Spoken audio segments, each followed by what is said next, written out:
hope that I can throw some light on this ancient religion.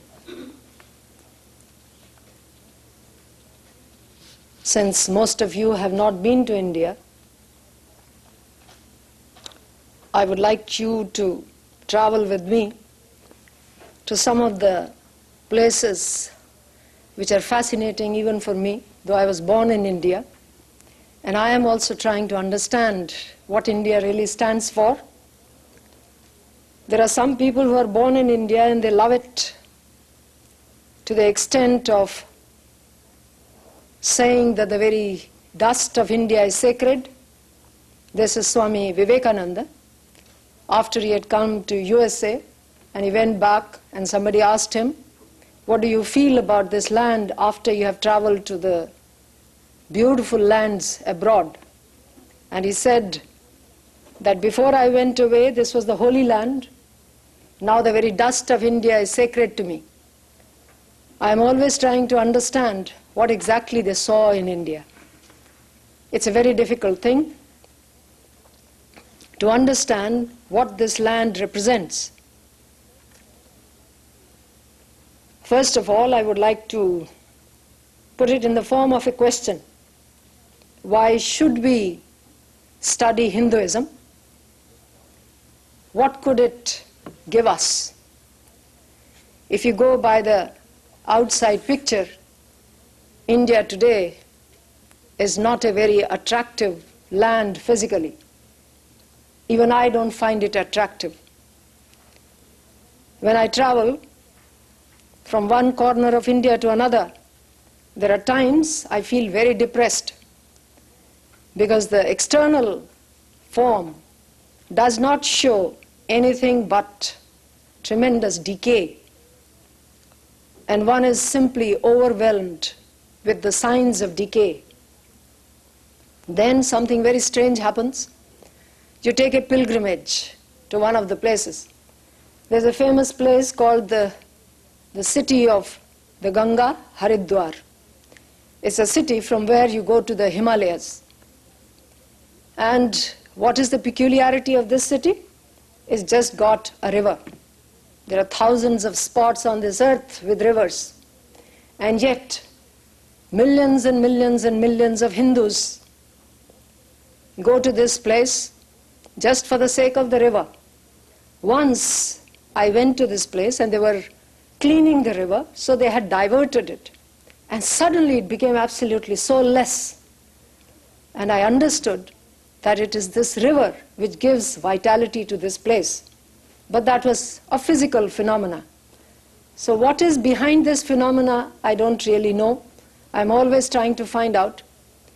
Maybe the thousands of people who go there and treat the river as a goddess. You will find if you go to India, every morning and every evening, all the people, rich and poor, educated, uneducated, all kinds of people from all over, they'll come, they'll take their bath.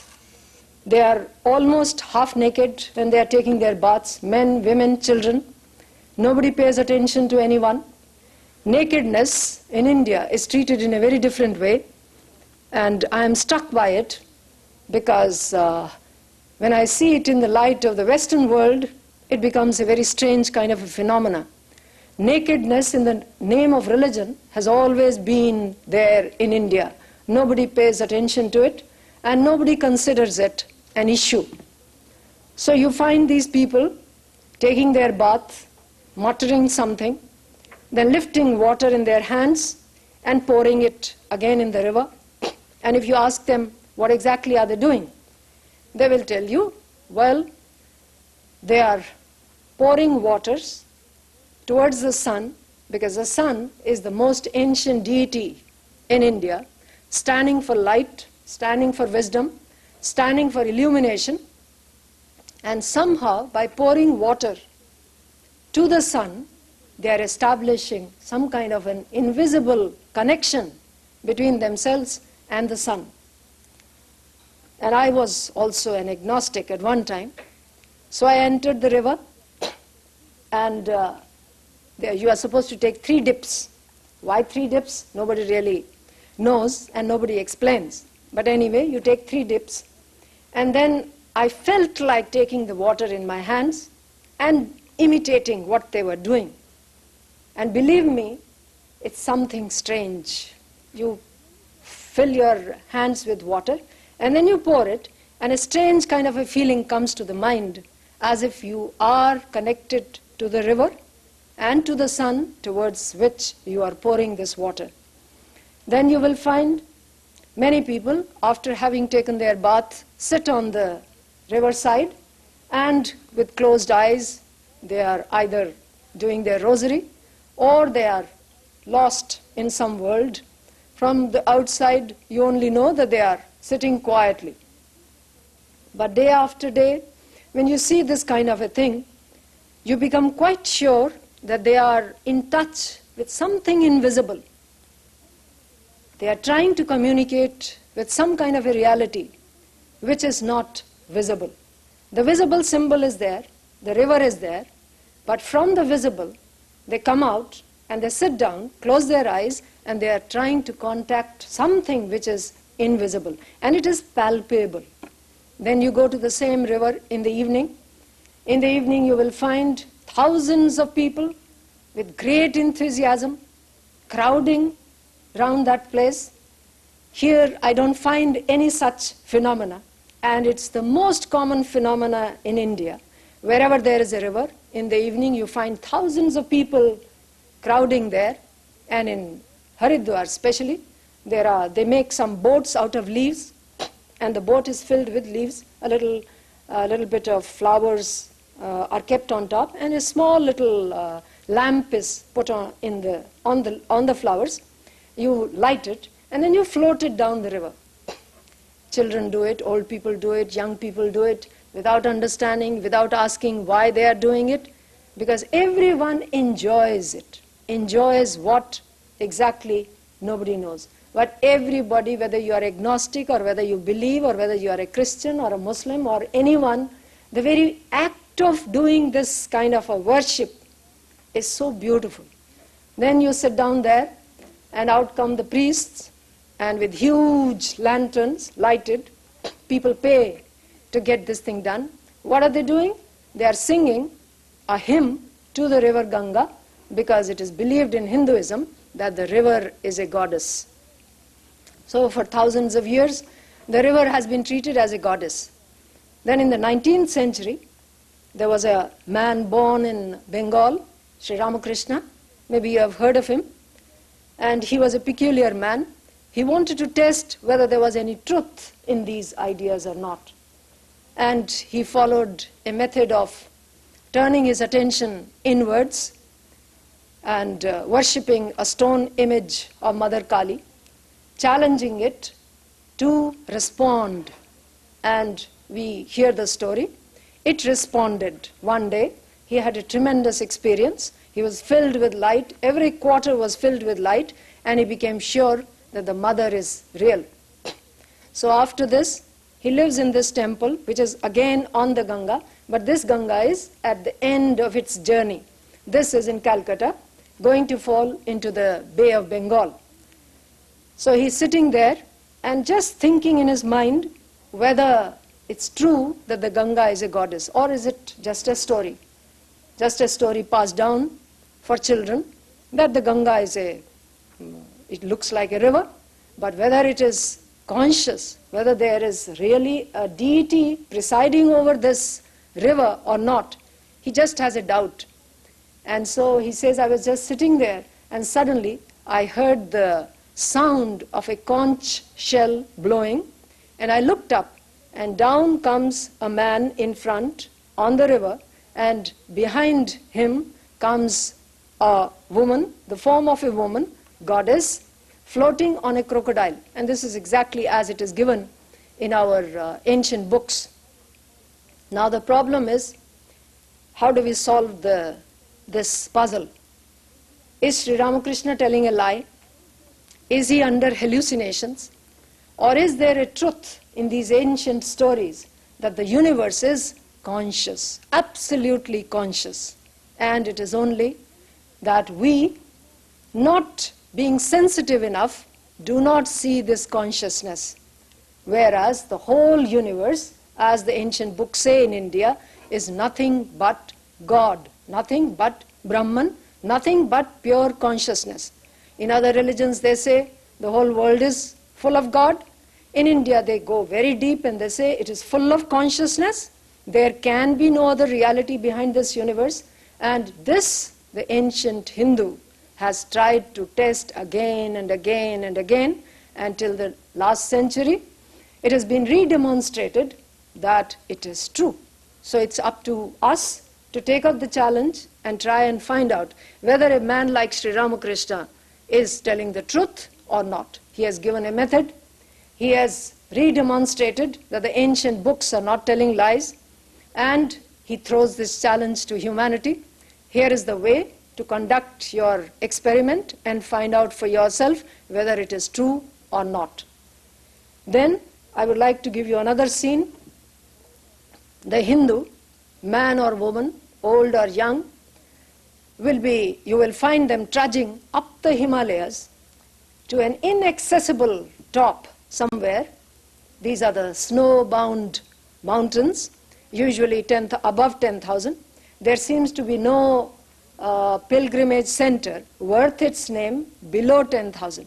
And above 10,000, well, it can get very cold. But here are the poor Indians. There are rich people also who are carried by other people. But thousands and thousands of old women and old men trudging up the Himalayas with what? What kind of faith? They are just taking a pilgrimage. On the way, if you talk to them, nobody talks about anything. The life that they have left behind, nobody is interested in that. All that their mind is fascinated by is that they are going to see something. They are absolutely sure they are going to touch something, they are going to see something, they are going to become highly sensitive to this deity, which is the presiding deity of this mountain. So they trudge up for more than in olden times. It was for hundreds of miles, and today maybe it is just 1 day's journey or 2 days or 3 days. I have done many of them, so I know that on the way up, it is as if you are made conscious of something intangible in the air. Again, the same common something comes out of the whole idea. You are trying to establish a contact with the invisible, and that invisible is full of consciousness. It is not dead, it is not an image, it is not stone, it is not that at all. Maybe the symbol itself, finally when you get there, the symbol itself is nothing but a stone. The symbol itself may even be just as it is in the case of Amarnath. Amarnath is a cave in the Himalayas, in Kashmir Himalayas. I've been there also. It's a huge form of Shiva, which is very popular now, in the form of ice, just ice, transparent ice. But the enthusiasm and the tremendous devotion that it arouses in the minds of these Hindus who trudge up again for days together on snow, maybe many times barefoot, without any sustenance, because there are no cities and there are no villages in the vicinity. They take all the risk of maybe being blown off by the blizzards, because in between you have to cross the height of 15,000, and many times there are blizzards, snow blizzards over there. But no matter, no problem. They take the risk, they go up there, and again the same feeling that they have touched consciousness. So this, to me, as if I am looking at it from outside, I tried to find the inside, and I looked at it from outside also, because I was also educated in the Western way, and I had all my doubts whether these things are true or not. So, being a Hindu, it was possible for me to look at it from inside also, in some special way. And I find that after I try to think of these things, they are trying to establish a link with something conscious, more than conscious in the ordinary sense, which is so real to them. So real that they forget their pain, so real that they forget the aches and pains of the body, so real that they forget the food for the body, so real that they don't look for any comfort on the way. So what is it that makes them feel this kind of inner contact with consciousness? Just because they have faith.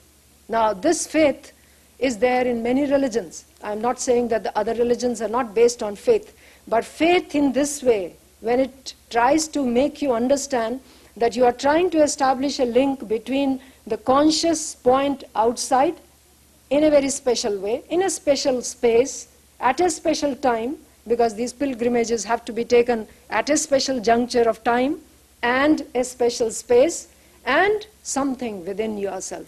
This triangular contact is what stands out whenever I try to understand Hinduism from within. That every person, every Hindu somehow knows that there is a link between the outside symbol and between the consciousness within.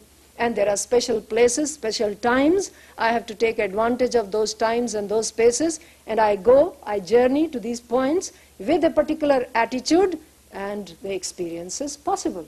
For most of them, getting out of the body, feeling that the body is not real, is so palpably felt that itself, whether they have the final vision of divinity or not, that itself makes it worthwhile. Now I raise the question, what is the use of studying Hinduism? Because the outer form, at the physical level, if you enter the cities of India, is depressing.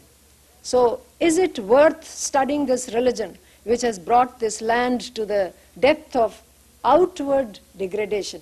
This is what we have to understand. And not only that, for this outward degradation, many of the Hindus hold their religion to be the culprit. It is their religion, they say, that has brought them to this level of outer passivity, so that thousands of invaders came to India and they took control of the political, economic life of India, and therefore took away all the wealth, and that is why we are in such a bad state. So under these circumstances, if you go to India and talk to the modern people, educated in the Western way, many of them reject this idea that this religion is worth saving or worth studying or worth anything at all. So how would we understand whether this religion is needed or not? I've just given you two examples. It comes out in many ways. You enter a village, and here also I've been traveling, I've been entering villages, towns, so many places. There is a church, I know. But here in the Indian village, what do you find? There is a tree. Well, you will find so many trees. But here in India, what is so special? Under the tree will be a small little seat.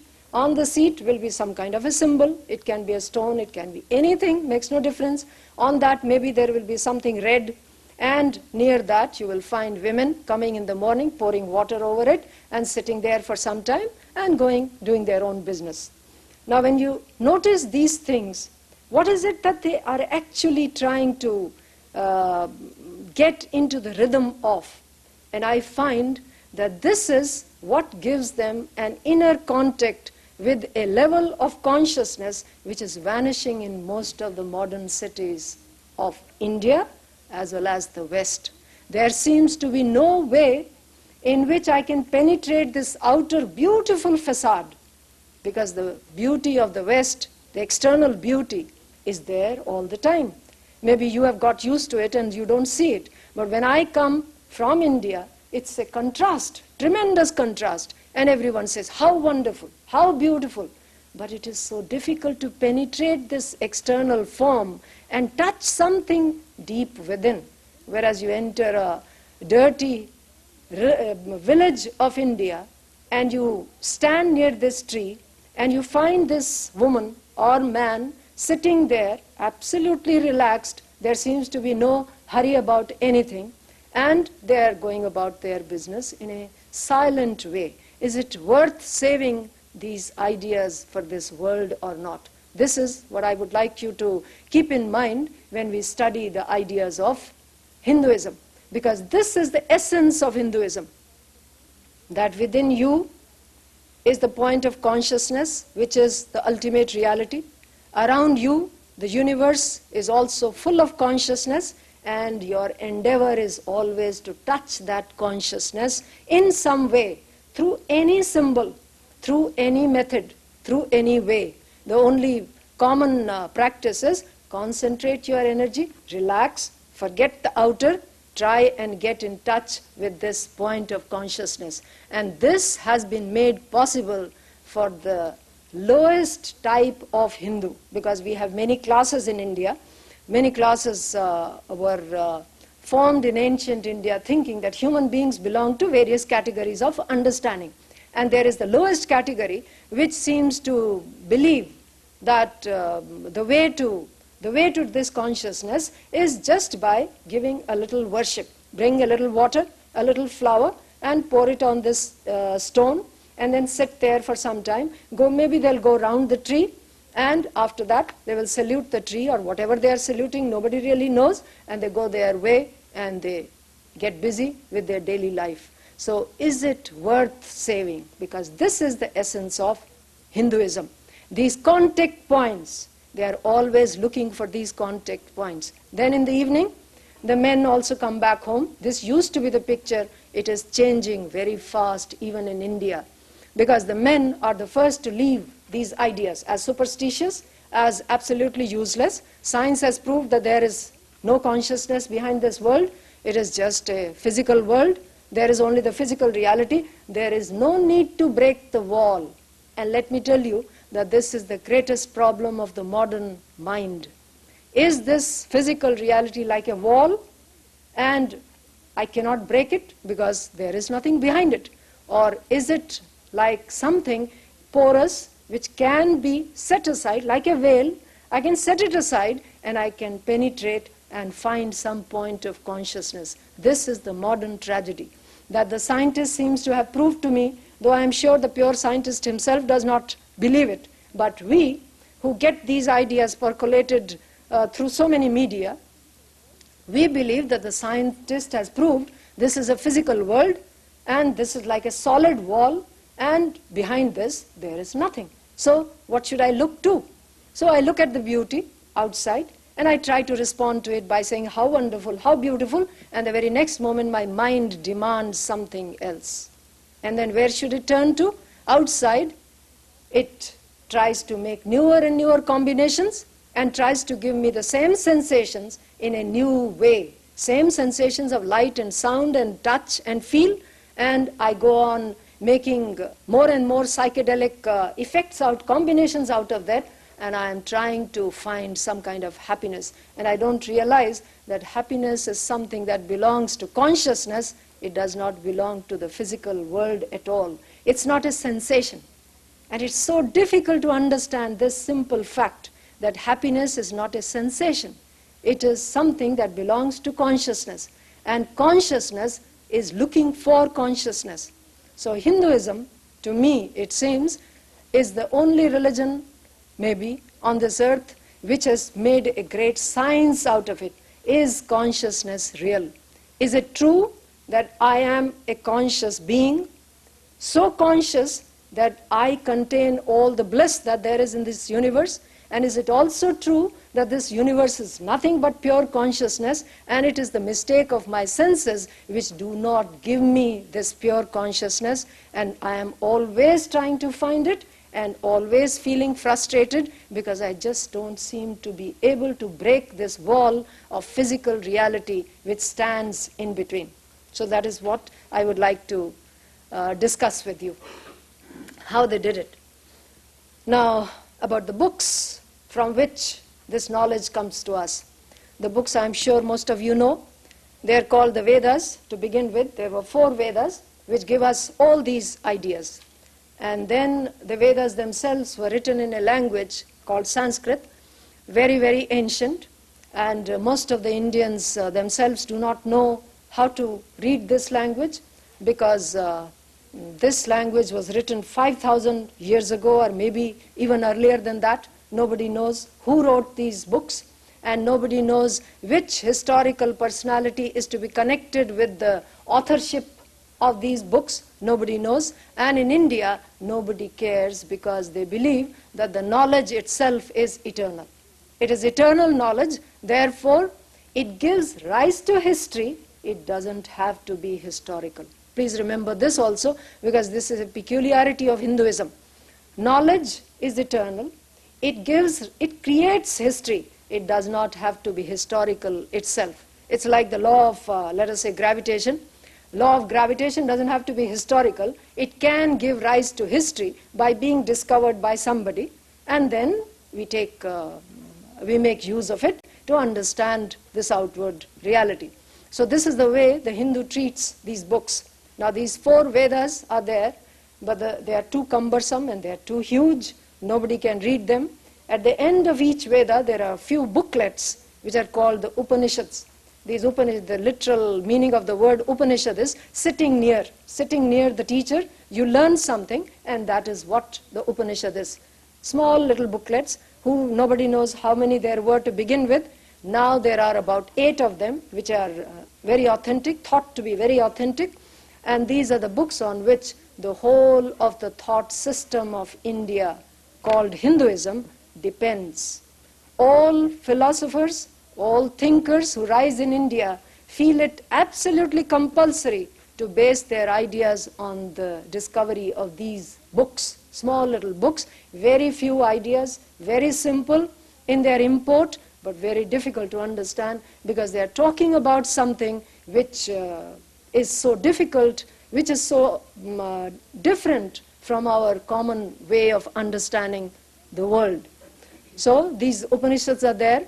Then the first systematic treatment of these ideas is contained in a book called the Brahma Sutras. Again, nobody knows who wrote the Brahma Sutras. There is just one name which comes again and again. There is a man called Vyasadeva, and this Vyasadeva is, he seems to be existing for almost 2,000 to 3,000 years, so nobody knows who exactly wrote these Brahma Sutras. This is the commentary on the Upanishads. Then the most famous of these 3 types of books is the Bhagavad Gita, which is respected by Hindus all over. The Hindus mainly do not study the Upanishads. Today they have lost the contact with the Upanishads, which is coming back again in a way. They do not study the Brahma Sutras because the language is very difficult. The message again is also very difficult. It's put in such a precise manner that unless there is a commentary, you don't understand anything. So the Bhagavad Gita is the book that is directly responsible for the thoughts that have become the property of the common ordinary Hindu. Every Hindu knows about the existence of the Bhagavad Gita. They know that it is historical, a kind of history, because Sri Krishna, who is supposed to be the author of Bhagavad Gita, is taken as a historical person by the Hindus, though again the whole story is covered with all kinds of legends, and you never know where to distinguish between the story and the fiction and the reality. So again, it's a great mix-up. But the ideas as they come down to us are eternal, and they can be taken up with that point of view. And if you study them, you find that they have tried to study humanity in depth. And again, the message is exactly the same.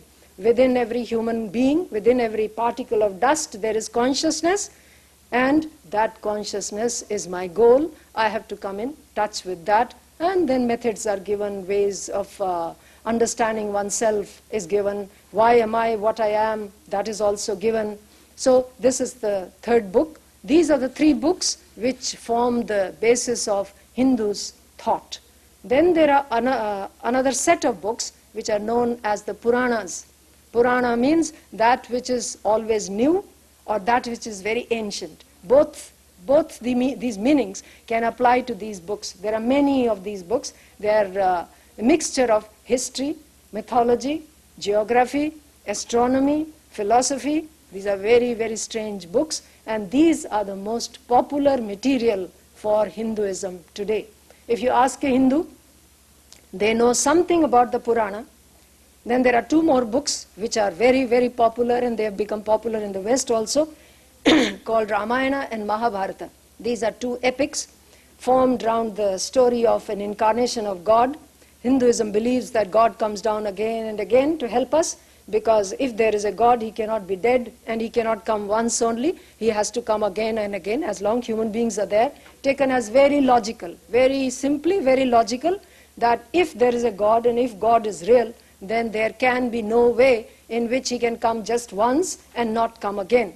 So that question and that issue has been resolved by the Hindu in ancient times. God comes down again and again and again because human beings lose the message, the main idea, and they need to be reminded. So he comes again and gives it in a new form, and so that is good. And that is another thing that makes the Hindu mind very relaxed and very, what should I say, very full of a kind of security, inner security, that I am never lost.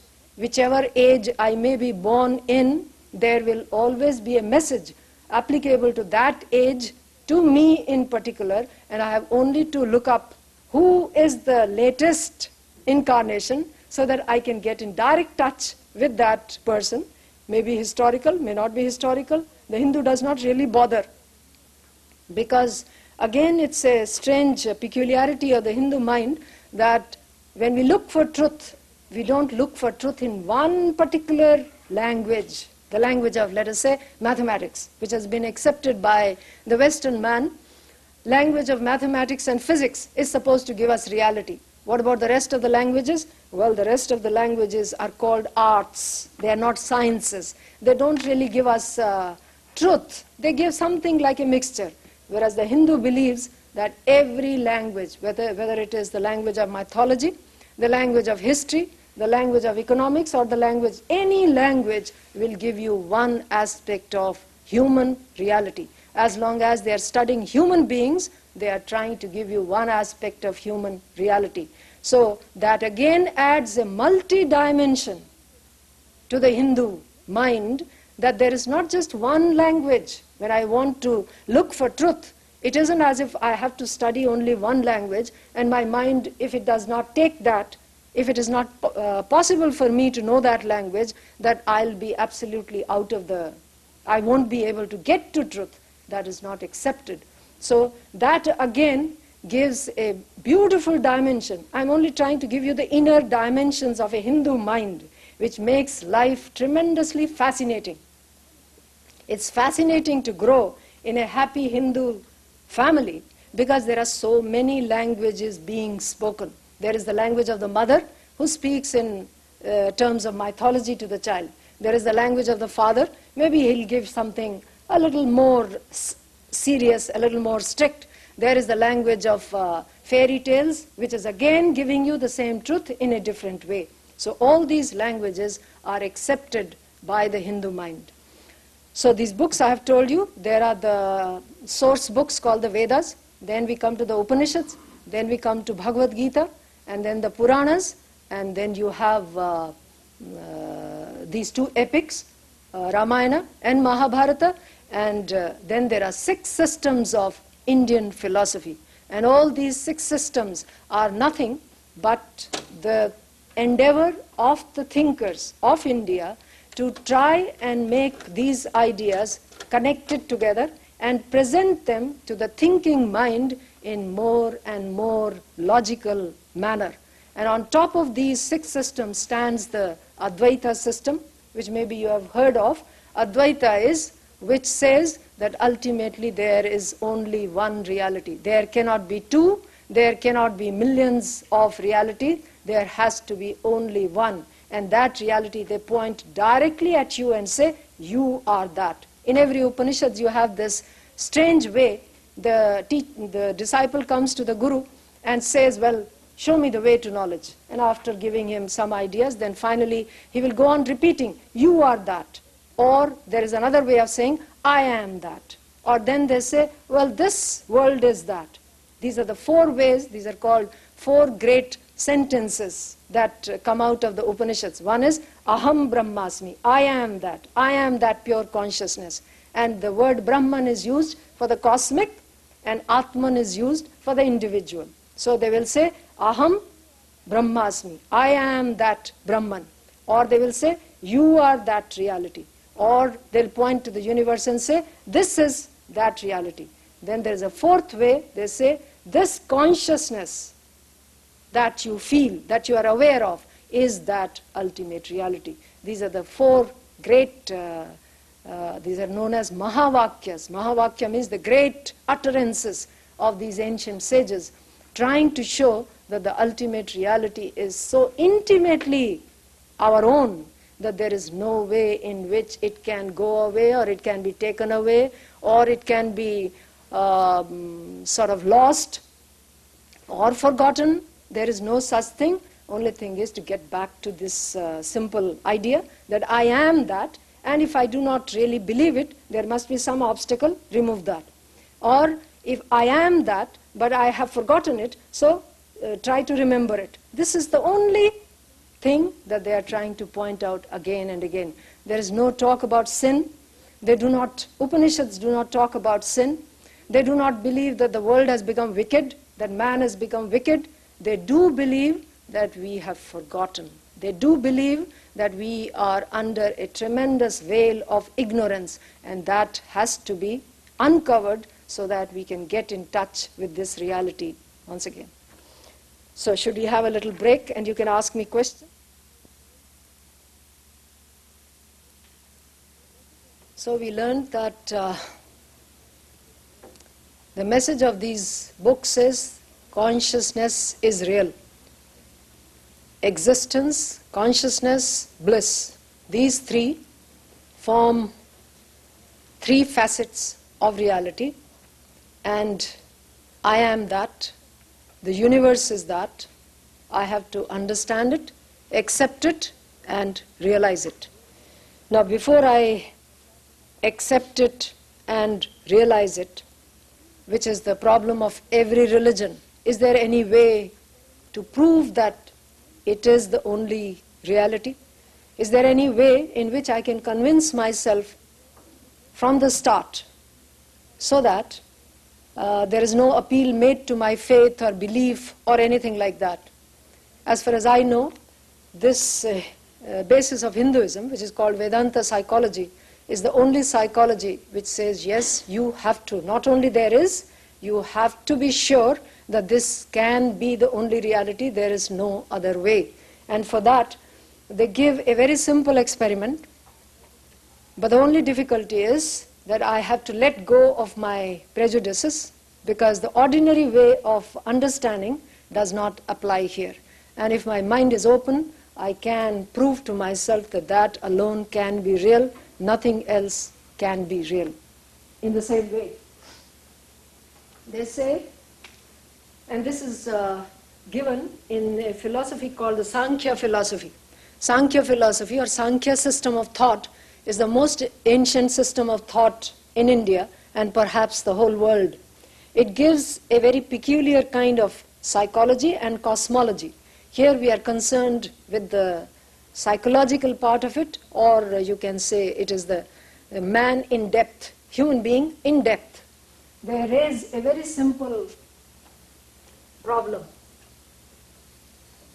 They say, just ask this question: how does human experience arise?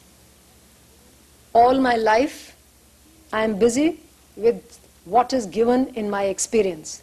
Experience to me is the only reality. Everything that I call real, whether it is the physical world or the mental thoughts or emotions or whatever, they all come to me in my own understanding. So the question is there a basic difference between understanding and its experience, or are they somehow connected to each other in a very intimate manner? If you can prove that understanding is something absolutely separate and experience is something that belongs completely to the external reality, then there can be two realities. But if by doing this experiment you can prove to yourself that there can be no experience without your understanding being there to begin with, it proves that understanding is prior to the experience that comes to understanding. So that way I establish my own reality in a very, what they call in philosophy, a priori basis. I am always there to begin with. Experience is something that arises. It can go away, but I do not go away. I am the basis of all experience. I, not in the sense of body only, in a very deep way, I and my understanding, my intelligence, is the basis of all human experience. And the physical reality is also part of human experience. It is the scientist who clinically separates it and says it is out there, though he does not really take it into consideration that understanding cannot be clinically cut away from experience. So this is a very simple experiment. They say, let us take a very simple example of a tree. We say, I see a tree. What does it mean? How did I get hold of this knowledge that I see a tree? Tree represents anything. Anything in experience. It can be any sensation. This is a visual sensation because vision is the nearest to human feeling for reality. What I see with my eyes seems to be absolutely real. What I hear is also real, but what I feel, unless the thing comes and touches me, I don't really feel it to be real. So of all 5 senses that every human being has, these 2 senses are taken as the test of reality. That which I see is real, that which I hear is real, that which I touch is real. Smell and taste are very limited. Do you understand that? So they say, or I take some example from the world and say, I see a tree.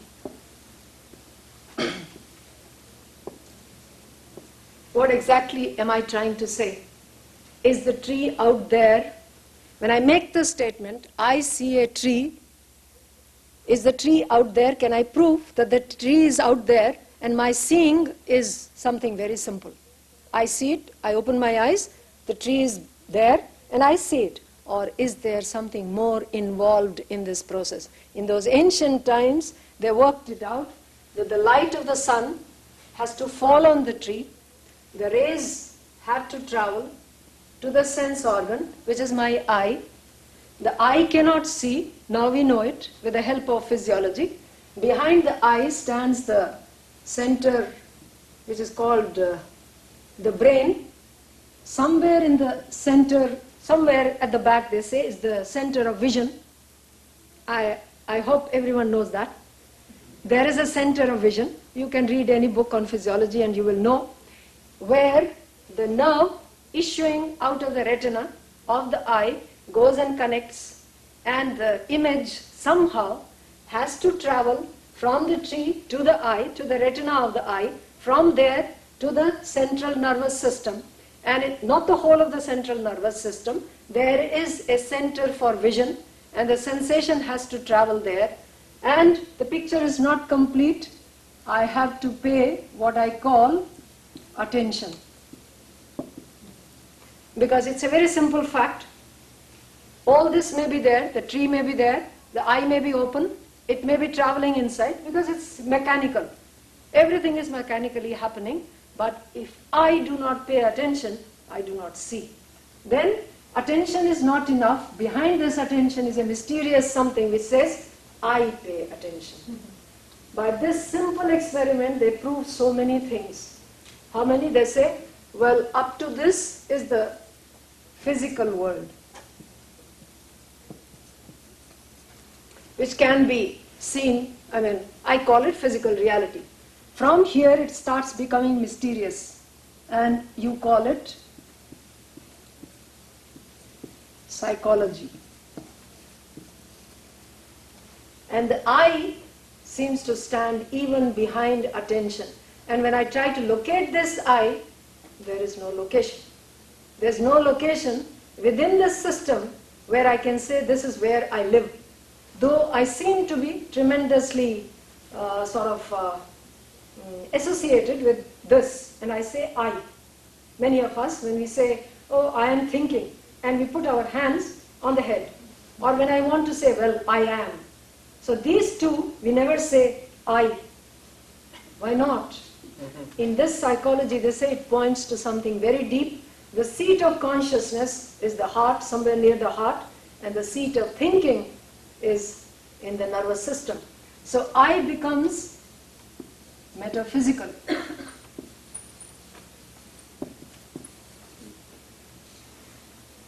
They say, today especially, it's very clear, this is a bundle of cells. A tree is not something very simple. It is made up of millions and millions and millions of cells. We know that. No need to discuss that. What about the eye? Same thing. It is made up of millions and millions of cells. You travel deeper into the brain, again the same thing. So what exactly is traveling and how is it traveling? Is it the tree itself that is traveling inside? Is it possible? They say yes, of course, the retina functions in such a way that the upturned picture of the tree travels to the, it can be seen in the, because it's just like a camera. But what about the brain? Is it the tree itself that is traveling inside the brain? What about the size? Is it possible that my brain is so big that such a thing, such a big dimension that I see outside has actually traveled inside? So what exactly is a neuron, as they say? A neuron, they say that the nerve cells are something like this, and they have what are called, this is called a neuron. Cells of the brain are very strange. They don't really touch each other. They seem to pass messages across. Every neuron has what is called an axon, and every axon is in touch with one of the, what they are called, I've forgotten, and they pass messages. In what form? They say some change of chemicals. Chemical solutions are there and some change takes place there. Finally, they have come to this conclusion that there are some electromagnetic waves which are traveling. They are talking about electromagnetic waves everywhere in the universe now. So the very same thing seems to be happening within the human system also. So the tree has been converted into electromagnetic waves and it has traveled to the brain. Then attention is directed. By whom? By me. And from here you will find attention seems to become a unity. It was multiplicity to begin with. Multiplicity, very subtle kind of reality. This is gross reality, subtle reality. It becomes more and more unified. And then when I come to I, there can be only one I, there cannot be millions of I's within this system. So this unity, where does it stand? Does it stand at the metaphysical level, or does it stand at the psychological level or the physical level? My experience is that the tree is totally outside. This shows that I experience everything in my awareness. If I don't pay attention, there is no reality. So my awareness gives birth to an experience corresponding to which there may be a tree or there may not be a tree. Nobody has ever been able to prove. It is as simple as that. So it seems that I as an individual, somehow we believe that I pay attention, and when I try to locate myself within the system, I seem to be moving more and more backwards till it becomes lost. It doesn't have a shape, it doesn't have a form, it doesn't have color, it doesn't have physical dimensions. So can it be that I in this system is different, I in that system is different, it's different in that, different in that, different in that, or is there only one universal I in this universe? This is the final question that Advaita philosophy tries to answer. And they come to the conclusion that if it is a unity, first of all try and understand if it is a unity. If it is a unity and it is colorless, dimensionless, there cannot be millions of dimensionless, colorless, formless realities. This needs to be understood clearly. If you want to understand Vedanta, and if you want to understand what Hinduism is trying to teach, this is the basis. That they prove that understanding is a priori. It is supreme.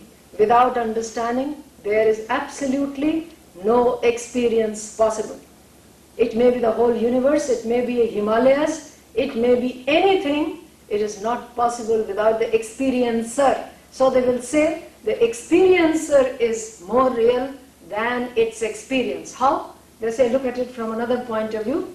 In the waking state, the experience is there and the experiencer is there.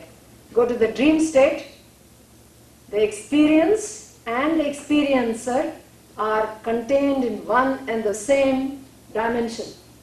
I have the capacity as the experiencer to create my own experience. Then I wake up and say, where has the dream gone? Gone back into me. So I have the capacity to give rise to space, time, causation, color, light, sound, everything. Though we say, well, in ordinary language, we will say, oh, these are the memories. But what is a memory? We don't know. Nobody knows. So the psychologist in India points out, understand that the experiencer as a point of consciousness has tremendous power. Remember this power. Then you go to the dreamless state. In the dreamless state, the ordinary personality is gone. I don't remember myself as the personality. I don't remember the experience of the whole universe. But when I come back, I say, I slept. So which I was that I was referring to? They say that is the ultimate I within every human being. And that is the metaphysical reality. Right now, I can see it only negatively, in a very unconscious manner, but you have to know it consciously. By doing what? They say by a simple method. You went out through this process to the tree outside and thought yourself to be present here all the time. I open my eyes, the tree is there. And I'm fascinated by the tree, and I don't even understand how I came to the tree. They say, get back. How do I get back? They say two methods. One is, cut it here itself. Do not pay attention. This is the method of Advaita Vedanta. Do not pay attention. How not to pay attention? Because it's involuntary, it's not voluntary. I don't have any way of controlling my attention. So they say, all right, you can't do it. There are other methods. What are the other methods? Take this to be real. The tree is real.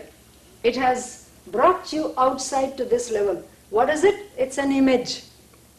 But there are millions of images. How many images are you going to analyze before you come to reality? You cannot analyze each and every image. Therefore, take one image. Then you come to Hinduism, popular Hinduism. The Hindu has been given freedom to worship anything. It can be a tree, it can be a river, it can be a place, it can be a paper photograph, it can be symbol, it can be a sign, it can be anything. Why? Because of this. There are millions of images. My mind is wandering from one image to another, and therefore my attention, which is the light that I give, the energy that I give to the universe, is being dissipated. I am shifting all the time, and so spending my energy on image after image, and it gives me nothing. I think it is going to give me happiness. I think it is going to give me response in the form of love, affection, understanding, admiration. It doesn't give me, because my attention, by the time it comes to this level, is not at all powerful. It has been scattered. It's like it starts as a laser beam. By the time it comes to this percolating through the mediums, it has become nothing but let us say even a bad flashlight. It does not light up anything. What it does is cause more confusion rather than give me any sense of direction or intelligence. Therefore they say, it isn't as if there is no reality outside. It is definitely there, but it is very hard for you to pick up image after image and go to the heart of the image and find this I standing behind the image also. It is not possible. one thing that has to be understood is, I am awareness. And the whole thing is happening within awareness. So in that sense, they say, there is nothing outside awareness. So behind the tree also there is awareness. But I have to take layer after layer away. And if you want to know how difficult that is, get to the scientist who has been trying to remove layer after layer after layer after layer, and after 2,500 years is telling us, wait a little longer. So the ancient Hindu said it's not necessary to go in that direction, because you are leaving your root and going away from reality. And it is very difficult to touch the inner consciousness of a material object. So what is it that you are supposed to do? Take it up as a symbol. The river is a symbol of consciousness. The tree is the symbol of consciousness. God, you can say, makes no difference. What is God? God is some supreme intelligence which is compassionate, which is full of love, which responds to me. That's all that I want. Something that responds to me. So treat it as God, no problem. Take up a paper picture, treat it as God, no problem. Take a stone, a symbol, anything. So then you travel to India and you find all these illiterate, uneducated people picking up water in their hands and pouring it to the sun with a sure belief that they are addressing a God within the sun. So the idea is that they are trying to pay attention to something which is represented by every image on this earth. So these two methods are, pick up one image and let your attention flow in a directed manner to this image, to the exclusion of other images. So what happens? Your inner attention becomes a laser beam again. And what is the property of a laser beam? It illumines. It cuts through every veil and it illumines in a way that no other light can illumine. So this is the way they use the power of attention. Or they say, if you are in a hurry and if you have the capacity, just do not pay attention. How do I stop attention from flowing outside? They say there are methods. What are these methods? We'll discuss those methods a little later on.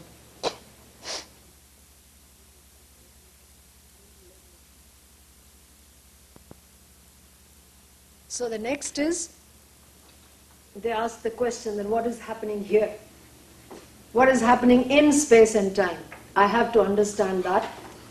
I may be sure of this. My intellect may accept it, understand it, but it is not so simple.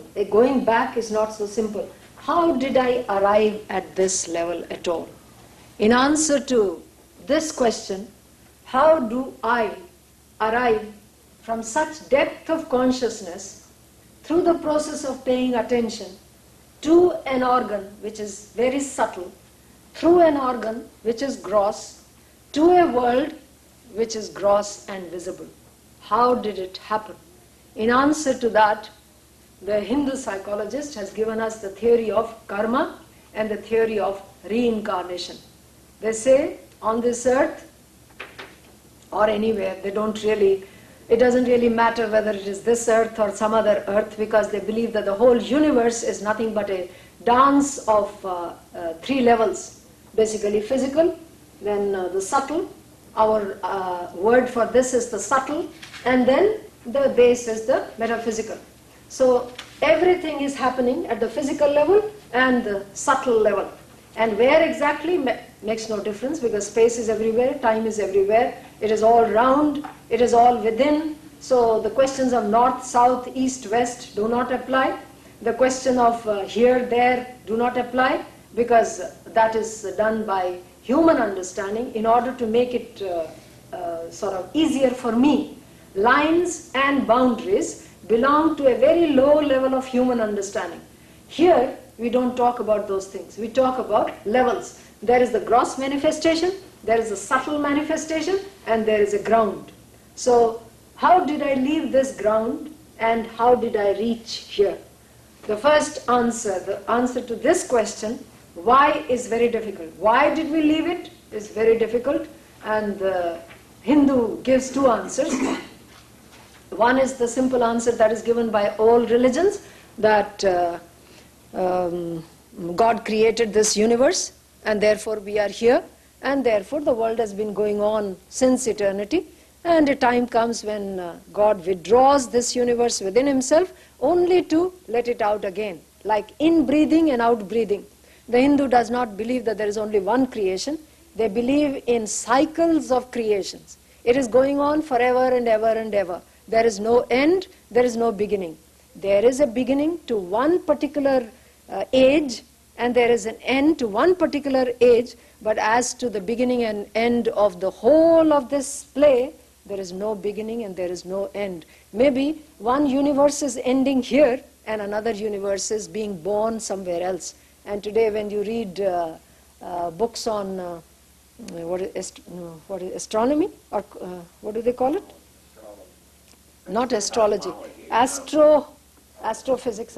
Wherever they talk about the galaxies giving birth to new stars and new planets are being formed. So that idea is there, that the universe is coming into being and dying simultaneously. There is no such thing as birth being absolutely the beginning and death being absolutely the end. There is no such thing. This universe is a multi-dimensional experience of God. So within this experience, you are there, I am there, the world is there, the stars are there, the seas are there, the oceans are there, the planets are there. If you understand that, then they ask the question, well, how did I as an individual reach there? And the answer is given, well, God loves to play. God really created man in his own image. This is the answer of popular religion in the West, as well as in Christianity, as well as in Hinduism. The same answer is there. God loves to play. And the second answer is that it never was there. It never is there. Now this never is there is meant for people who have finished with the play. And that we are playing is explained through the theory of evolution. Your theory of evolution is accepted absolutely as it is given in modern books, and something is added to that. What is that? That is that human beings evolve. Creatures evolve. Absolutely true. Is it possible to go down the ladder of evolution? Absolutely possible. Since it is possible to go up, it is possible to go down also.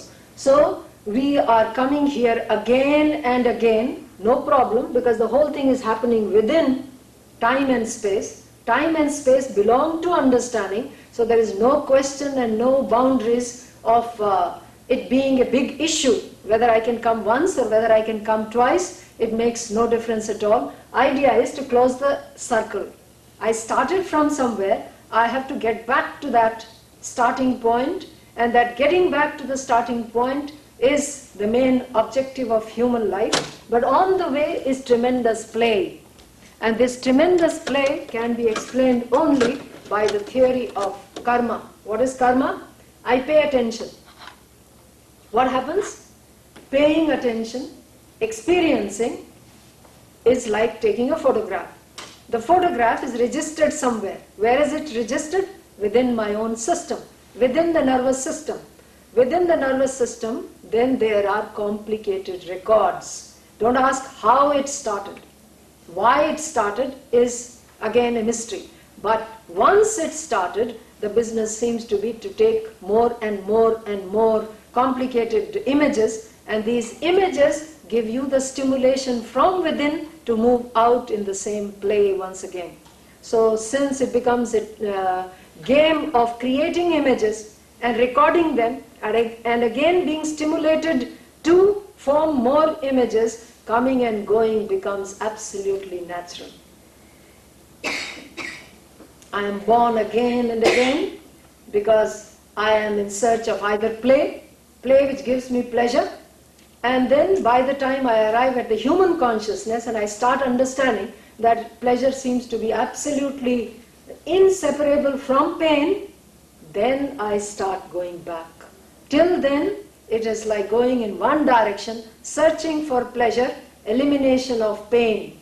It seems to be as if my mind does not understand that the two are one and the same. Till I understand that it is the same system which gives me pain, same system which gives me pleasure, and there is no way of separating them.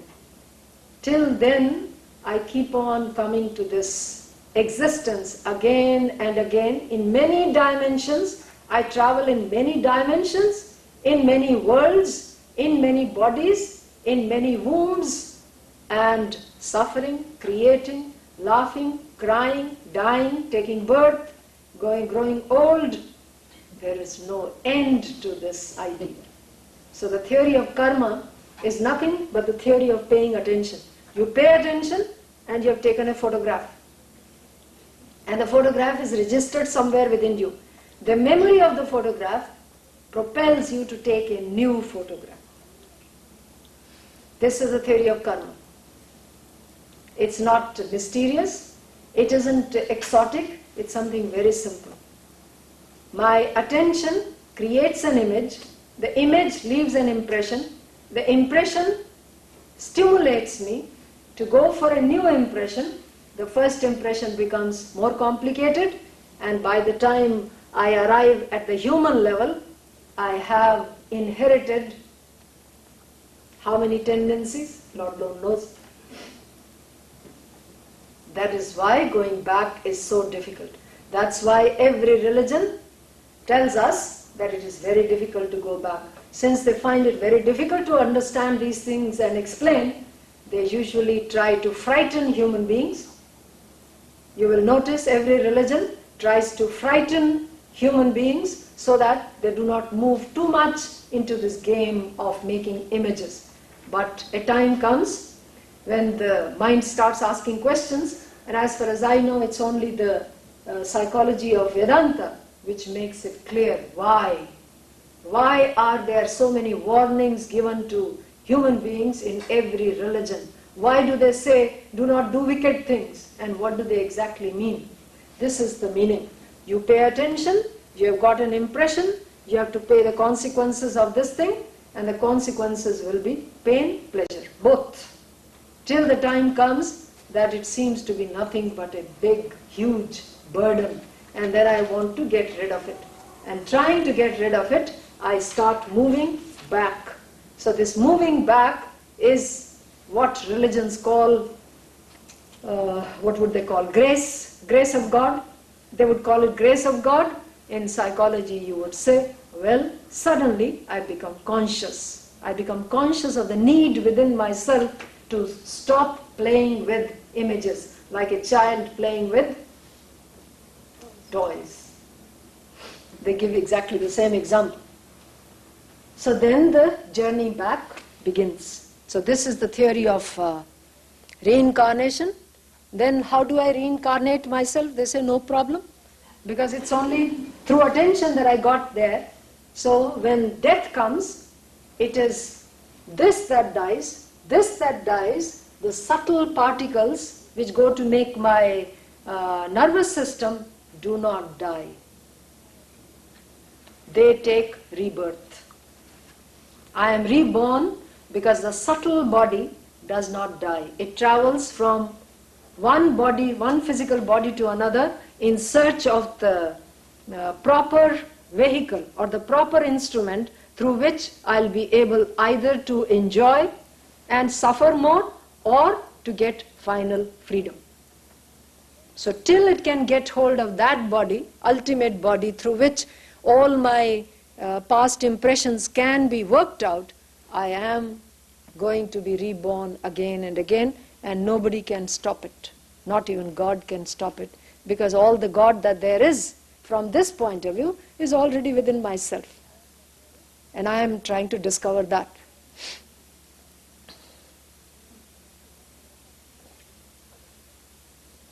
So what is it that evolves? They will say the body has evolved the moment you get into a human body.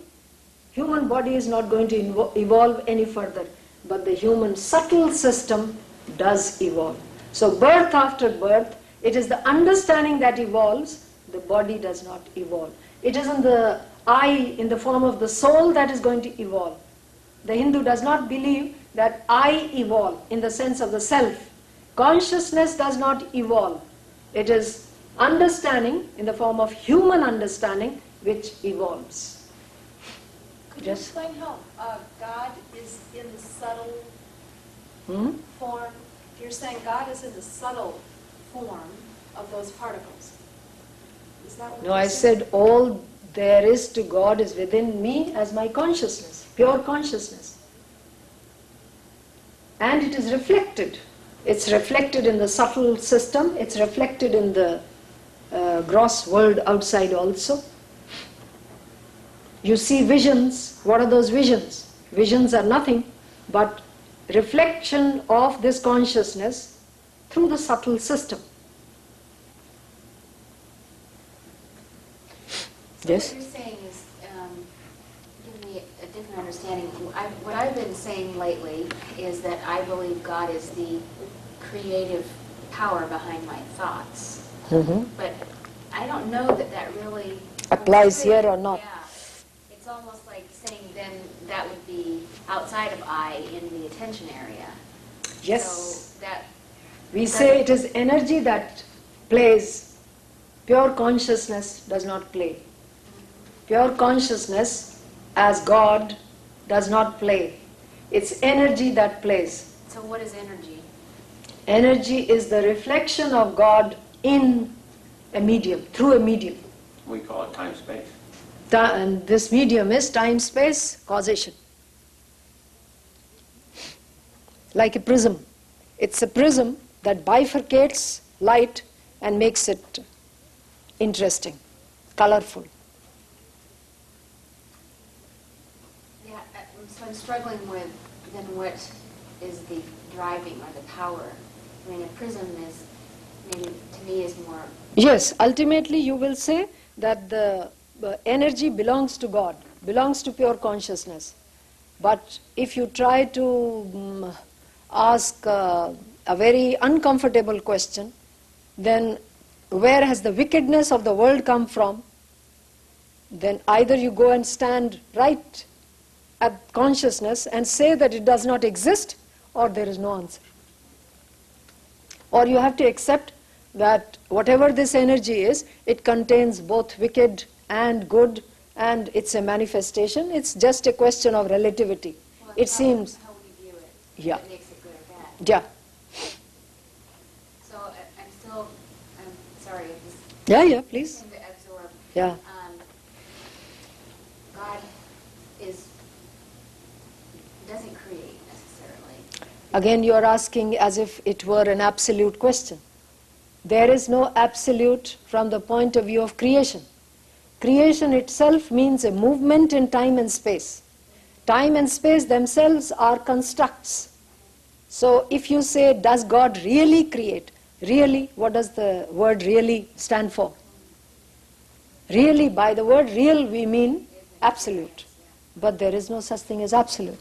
Absolutely, consciousness alone exists. Pure consciousness without division, without differentiation, without color, without form, without shape, without this, without that, without that.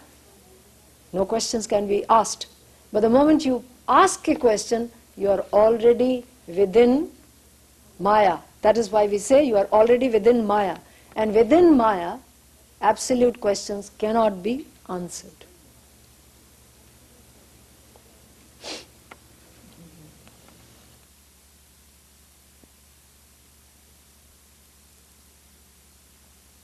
Basic principles, excepting the last one, and that is how exactly do I cover my journey back? They say there are 3 levels of human understanding: instinct, reason, the last is realization.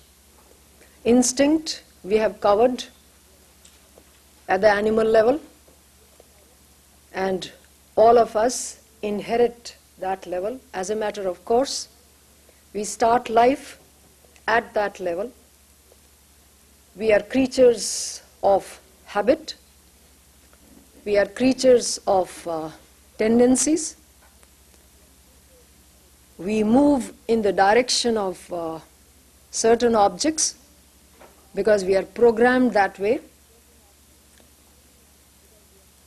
So most of the human life, they will say, in the first few births are nothing but repeats of the animal level.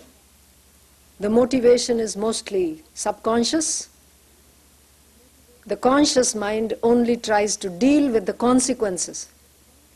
And when the conscious mind cannot deal with the consequences, its rational side wakes up, and we try to ask questions which make life absolutely horrible. Why, what, how, where, when? What is it? Where has it come from? Why am I here? Why am I full of suffering? Why is the world so wicked? And if you read the history of mankind, you will find that these are the questions still to be answered. For most of us, we feel that the questions have not been answered. It's only in the field of religious thought that some of these questions have been answered, but they have been answered in such a way that the thinking mind mostly rejects them, and it's only in search of consolation when we can't take suffering any longer and cannot take frustrations any longer, then we turn to these religious ideas and we try for consolation. So the search for truth does not begin for a very long time, and therefore the rational side of our system does not wake up for a long, long time. So we do wake up to these questions. Almost every child is born with the idea of asking, what is it, why is it, how does it function? For a long time again, we keep on asking the questions about the world outside. Why is it there? Where has it come from? How does it function? This is the answer. These are the questions that are tackled by so-called scientific minds. They are trying to answer what this world is, where it could have come from, how does it function. Then comes human life itself, and especially when we try to deal with other human beings, comes the greatest problem. We do not understand why we should suffer at all. Why is it that as human beings belonging to the same species, we are capable of creating the utmost suffering for each other? How does it happen? And we try to understand that.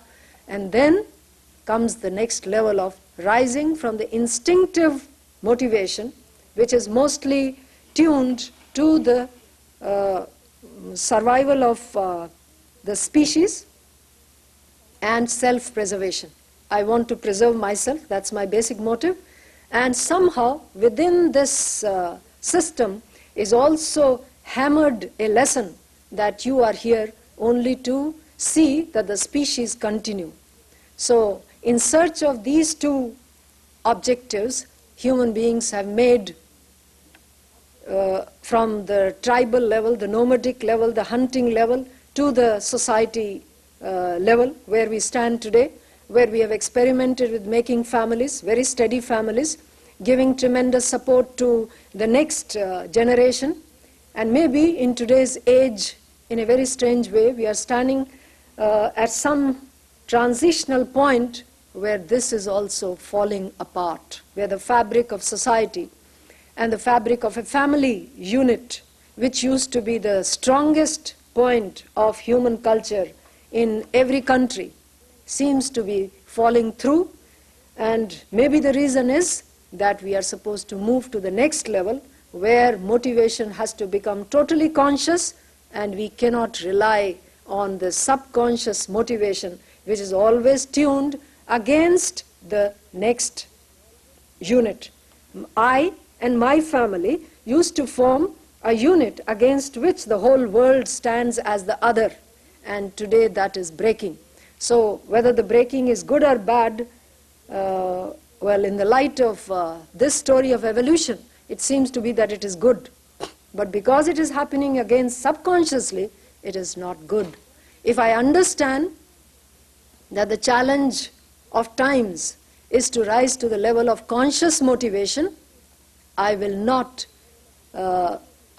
start this, I will not initiate any activity which includes human relationship, which can become problematic, which can cause so much suffering and so much destruction to society and so much of loss of energy within me also, because energy is what will lead me back to the source.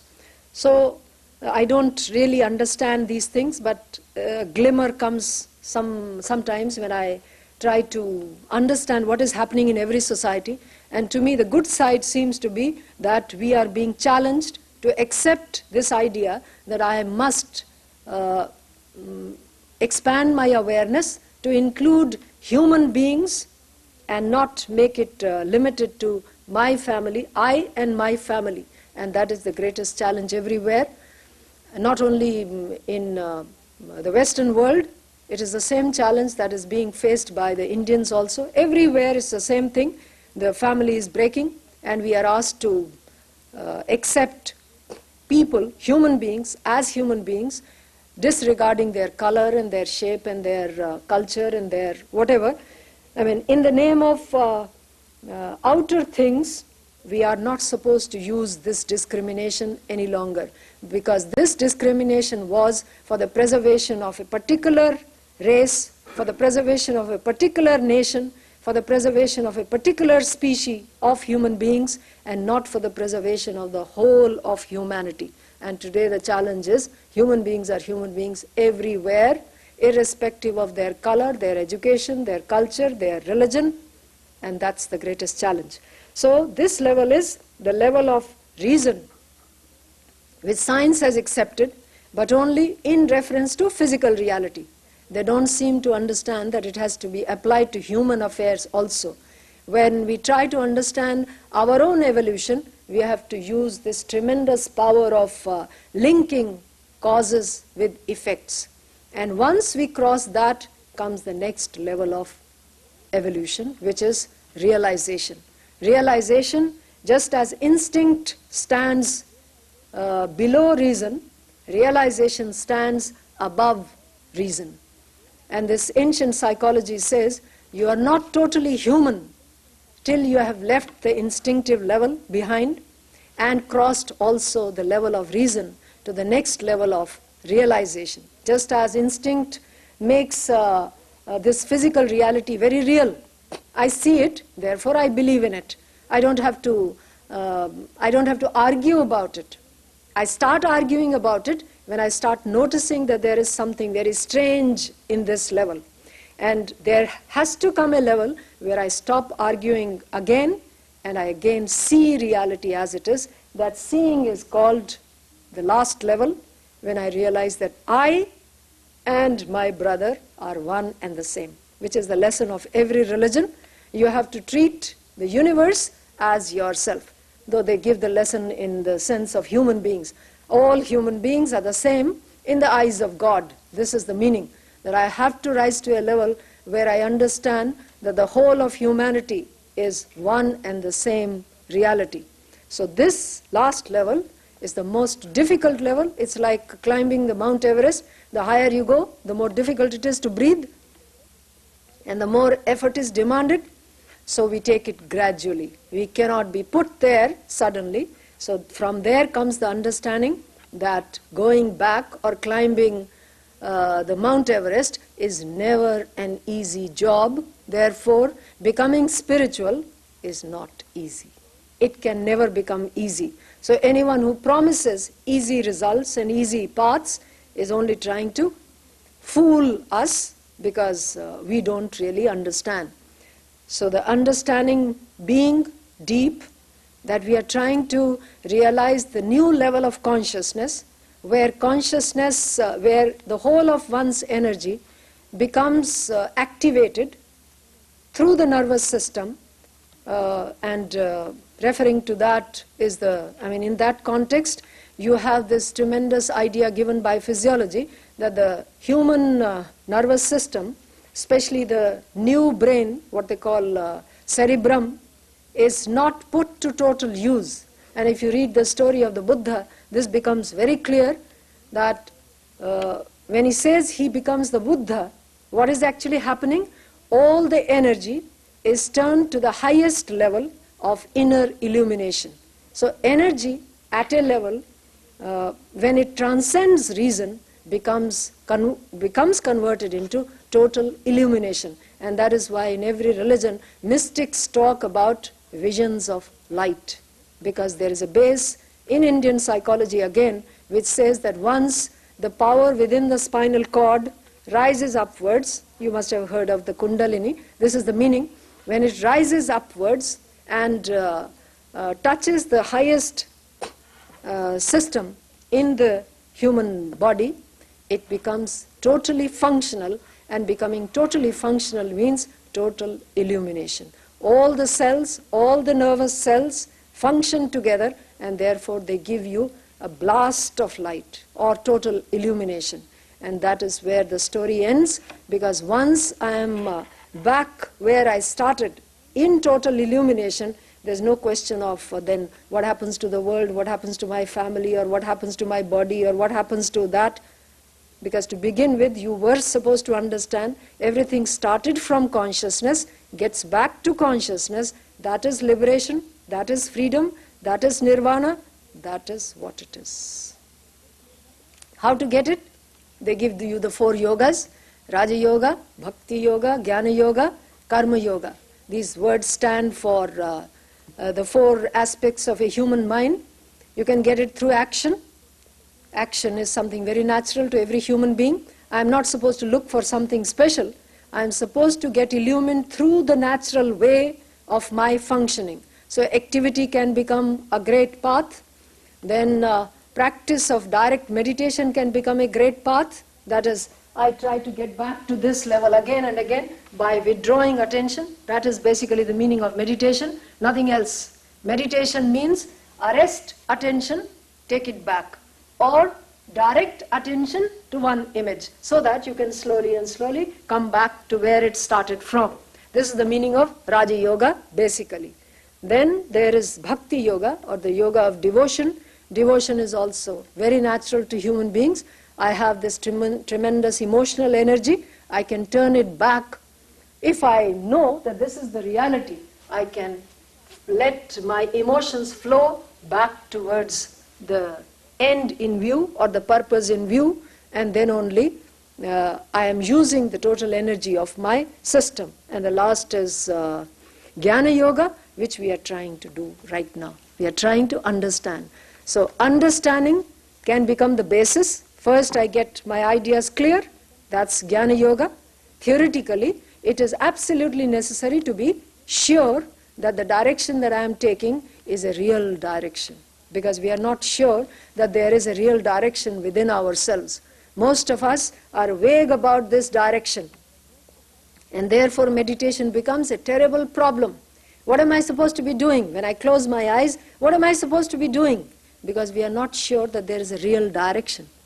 So this real direction has to be recovered, has to be understood theoretically, that I do come out of myself, so I can go back to myself. So this direction has to be understood with the help of Jnana Yoga. Then the processes have to be rediscovered with the help of Raja Yoga, and for that they give breathing exercises, because if you can somehow make all the energy within the system rhythmic through breathing properly, thoughts become controlled automatically. When thoughts are controlled, attention becomes controlled. When attention is controlled, you have arrived. So this is the meaning of Raja Yoga. Then Bhakti Yoga I have tried to explain. You can use it in a religious sense. The object of your attention can be God, can be an image of God, can be any object that you can worship.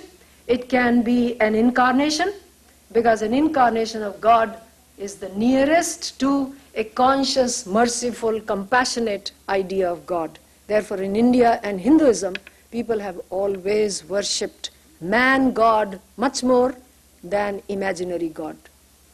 You will find millions of Hindus worshipping Rama and Krishna, and now Ramakrishna, because they understand it in a very deep way, that when you are asking for an object of worship, then having an imaginary God, formless God, is very, very difficult. Therefore, have a man God, a real image of God as your focus of attention, and direct all your energy towards that. What happens when you direct all your energy? You start moving back, and this is something to practice and see how, with the focusing of attention, you actually move back into your system. And when you move back, there comes a level where the image becomes a vision. It's converted into a vision because it has transcended the physical and the psychological and stands at the metaphysical level. And that is what they call a vision of God.